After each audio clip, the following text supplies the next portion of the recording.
திராவிட முன்னேற்ற கழக தலைவர் தளபதி மு.க. ஸ்டாலின் அவர்களே ஆணைக்கு இணங்க ஒவ்வொரு தொகுதியும் அவன் அந்த கட்சி, இவன் நமக்கு ஓட்டு போட மாட்டான் இந்த கட்சி என்று நாமே யாரையும் புறந்தள்ளக்கூடாது.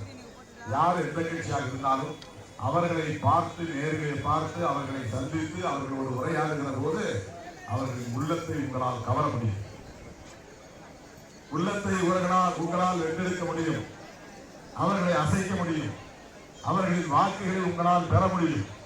அப்படி எல்லா வாக்குகளையும் சூரியனுக்கே போட வேண்டும் என்கிற வகையை நீங்கள் பணியாற்ற வேண்டும். நம்முடைய ஓட்டு போட்டா போதும் நம்ம எங்க வீட்டில் 4 ஓட்டு போட்டேன் அப்படின்னு நினைக்கிறார். அந்த ஊர்ல சில பேர் மாற்றி ஓட்டு போடுவதற்கான வாய்ப்பு இருக்கிறது. அப்படி இருக்கக்கூடாது. அதை எடுத்து சொல்லணும். என்ன சொல்லணும்? அதிமுகவுக்கு நீங்க போடுற ஒவ்வொரு ஓட்டம் பிஜேபிக்கு போறதா. பழனிசாமி தப்பித்தவரை ஆட்சிக்கு வந்தான். எடப்பாடி பழனிசாமி 2 மாசம் கூட முதலமைச்சர் கையில உட்கார விட மாட்டான். பிஜேபிக்காரன் ஆட்டத்தை கடைசி ஆடுவான். எலெக்ஷனுக்கு முன்னால ஒரு ஆட்டம், எலெக்ஷனுக்கு பின்னால ஒரு ஆட்டம். இதுதான் மற்ற மாநிலங்களில் பிஜேபி செய்து கொண்டிருக்கிற அரசியல். கூட்டணியில் இருக்கிற கட்சிக்கு துரோகம் இழைப்பதுதான் பாஜகவுடைய அரசியல் பண்பு. அதுதான் நீண்ட காலமாக இருந்து வருகிறது. யார் கூட இருந்து தோல்ல சுமக்கிறாங்களோ அவங்களை விருத்தி செதுக்கிற பண்பு தான் பாஜகவுடைய பண்பு. இப்ப தமிழ்நாட்டை பொறுத்தவரையில் அதிமுக 2வது இடத்துல இருக்கு. அது அவனுக்கு கண்ணை உறுத்துது. திமுக முதலிடத்துல இருக்கு. அதிமுக 2வது இடத்துல இருக்கு.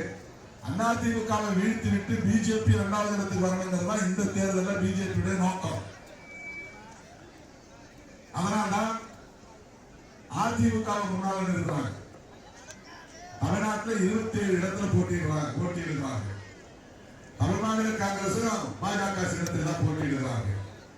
இந்த அளவுக்கு இடம் கொடுத்திருப்பது எடப்பாடி பழனிசாமி அவர்கள். இங்கே சிவப்பு கம்பளம் இருக்கிறார். இந்த தேர்தலுக்கு பிறகு அதிமுகவின் எதிர்காலம் கேள்விக்குறியாக போகிறது. பாண்டிச்சேரி அதற்கு உதாரணம். ஒரு காலத்தில் அதிமுக தான் மக்களுக்கு தொகுதி பிரிச்சு கொடுத்தாங்க. இப்போ பாண்டிச்சேரி தேர்தல் முடிஞ்சிருச்சு. 9ஆம் தேதி அதிமுக எத்தனை இடங்களில் போட்டியிடுறது தெரியுமா? 2 பாஜக எத்தனை இடங்களில் போட்டியிடுறது தெரியுமா? 10 இடங்களில் போட்டியிடுறது. என்ன பாஜக அப்படி 100 கிளைகள் வச்சு வளர்ந்துருக்கிறாங்க. பாண்டிச்சேரியில் உண்மையே கிடையாது. ஆனா அதிமுக ஓரம் கட்டி இன்றைக்கு நோஞ்சான் ஆக்கி விட்டது பாஜக. அதே போல பாண்டிச்சேரி